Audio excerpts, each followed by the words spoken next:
Welcome back to Whispering Shadows, where we bring you the latest and greatest in entertainment. If you're a fan of true crime documentaries, 2024 is already shaping up to be an incredible year. From gripping investigations to shocking revelations, these new releases will keep you on the edge of your seat. In this video, we're counting down the best true crime documentaries of 2024, so grab your snacks and get ready to dive in. Don't forget to like, subscribe, and hit that notification bell for more amazing content. Let's get started. One autumn day in 1976, a Soviet pilot made a decision that helped change the course of the Cold War. The pilot, Viktor Belenko, decided to flee the Soviet Union and head for Japan in the experimental MiG-25 Foxbat. Despite being cloaked in secrecy, it was one of the most feared jets of the Cold War era. What little the USA and its allies knew about the Foxbat made them extremely nervous indeed.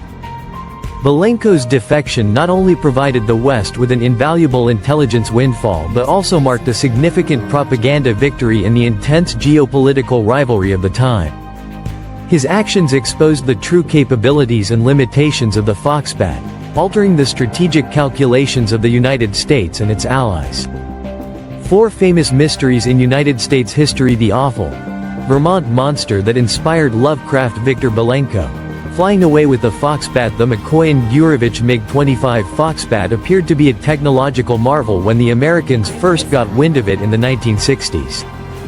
The first spy satellite photos the U.S. obtained of the prototype plane were enough to fill America and her allies with a mix of awe and trepidation.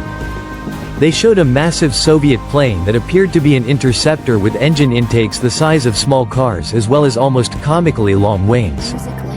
These engines suggested a plane that could achieve extreme speeds, while the wings hinted that the plane could give America's McDonnell F-4 Phantom II a run for its money when it came to maneuverability.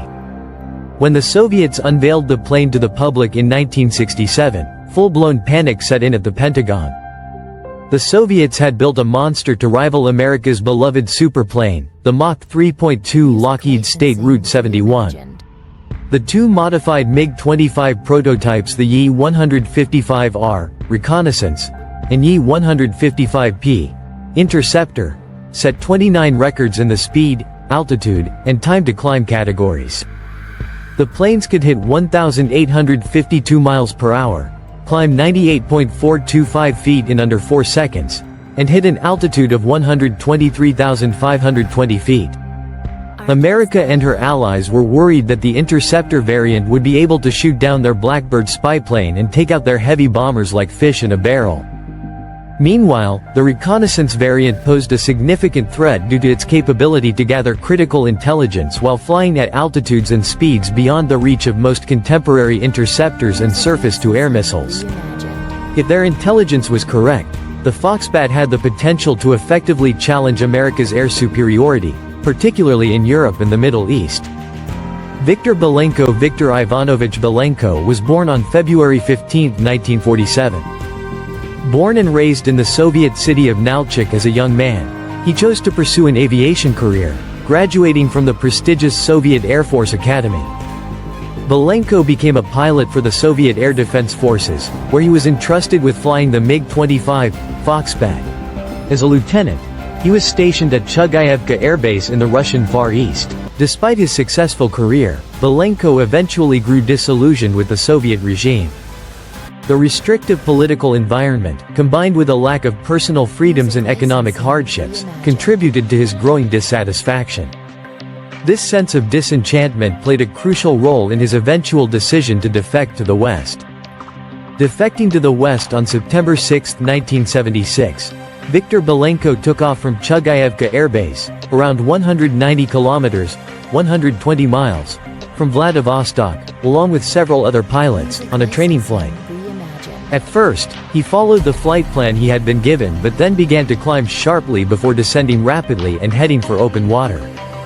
Not long later, Japanese radar picked up an unidentified aircraft, and within 10 minutes, two F-4EJ fighters from the 302nd Tactical Fighter Squadron took off from Chitose Air Base near Sapporo to intercept. Belenko had assumed the Japanese planes would intercept him and escort him to Chitose Air Base, but his plan hit a snag. Weather conditions were poor, and the Japanese ground radar couldn't keep up with the Foxbat. The two planes tasked with intercepting him had just entered service and were equipped with ineffective radar that couldn't spot the Foxbat. As his fuel began to run low, Belenko was forced to take a risk and land at Hakodate Airport in southern Hokkaido. It was a messy landing. Belenko nearly hit a passenger jet during the approach.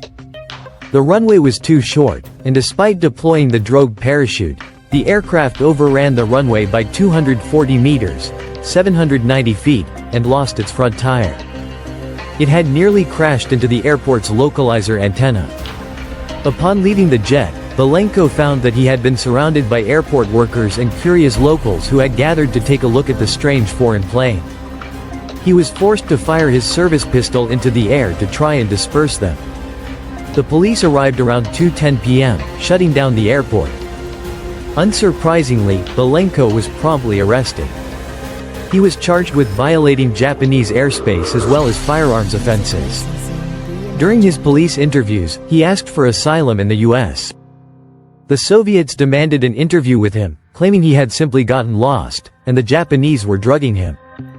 On September 7, Belenko was moved to Tokyo, and the U.S. announced on September 8 that it had granted him political asylum. The truth about the Foxbat, while Belenko himself could offer some valuable intel, the plane he had brought with him was an absolute treasure trove, especially since he'd brought its instruction manual with him. As it turned out, the US and her allies didn't have as much to fear as they had thought. The Foxbat was a dud. For a start, while the MiG-25 was capable of amazing speeds and altitudes, it had some major limitations. The aircraft's structure was primarily made of nickel-steel alloy rather than the more advanced titanium, which was initially presumed. This choice was a compromise to withstand the high temperatures generated at Mach 3 speeds but made the aircraft heavier and less agile. The avionics and radar systems it was equipped with were also a technical disappointment. They were much less than anticipated, relying on vacuum tube technology, which was considered outdated by Western standards. It also turned out that the Foxbat was designed to intercept any American bomber that flew into Soviet airspace at high altitudes. However, after discovering the Soviets' formidable surface-to-air missile defense systems, the Americans changed tactics. They had replaced their older bombers and now used the Northrop Grumman B-2 stealth bomber, which flew low and fast. The Foxbat's outdated radar had no way of detecting such a plane. Furthermore, they discovered the plane was completely toothless. It had no guns and could only carry 4 missiles. Carrying these missiles cut its service ceiling from 89,000 feet to a much less impressive 68,900 feet, meaning it was no match for the state Route 71. America's F-15, 16 and 18s could also fly rings around it when it came down to maneuverability. Basically, all the plane could really do was go fast. It had next to no strategic or military value. If that wasn't bad enough, Belenko's defection was a significant blow to Soviet prestige. It displayed not only the willingness of a Soviet pilot to defect but also exposed the vulnerabilities and limitations of what was thought to be one of the USSR's most advanced military assets.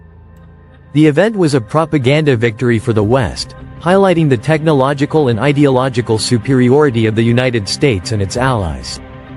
Conclusion: the USA and Japan were so relieved they even decided to embarrass Russia further. After allowing the Americans to dissect and examine the plane, the Japanese shipped it home to the Soviet Union in 30 crates. The outraged Soviets responded by demanding $10 million for the damage done to the plane. This tickled Japan, which replied with a $40,000 shipping bill. Joking aside, Viktor Belenko's defection and the subsequent analysis of the MiG-25 Foxbat had far-reaching implications. It provided the West with crucial intelligence that debunked the myths surrounding the aircraft's capabilities, reshaped military strategies, and delivered a significant propaganda victory. The US and her allies also learned an important lesson about taking intelligence at face value and the importance of verifying information, especially when it was coming out of the Soviet Union. And that wraps up our list of the best new true crime documentaries of 2024. Which one are you most excited to watch? Let me know in the comments below. If you enjoyed this video, please give it a thumbs up, subscribe to Whispering Shadows, and hit the bell icon so you never miss an update. Thanks for watching, and I'll see you next time.